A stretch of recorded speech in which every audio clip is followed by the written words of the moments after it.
dalawa na nga salamin ko eh. Hello guys. Magandang gabi po. Nagluluto po kami ng sinigang na baboy. Laman lang yung baboy namin guys kasi wala kaming makitang buto-buto. Ayan guys. Ay! Yan, lagay niya na guys ang kanyang kangkong. Yan. Yan.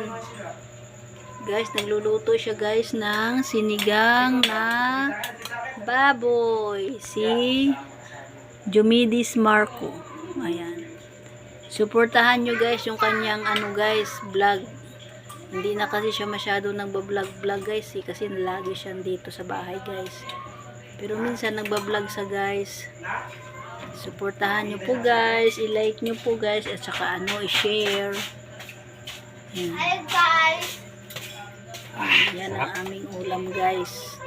Ngayon guys, mayroong pansit na binigay yung aking amo guys. Kaso guys, sobrang alat. Kasi napadami, nalagyan ng tuyo, nalagyan ng asin, nalagyan ng pure cubes. Nakalimutan ng amo ko na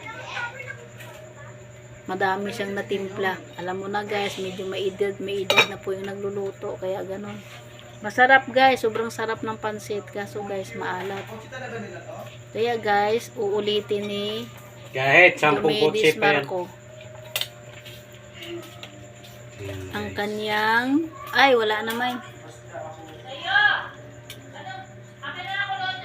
Kahit 10 kutsi pa yan. Hindi ako natutuwa. Hindi naman magtatagal yung sasakyan. Laluto na yan agad? Ay.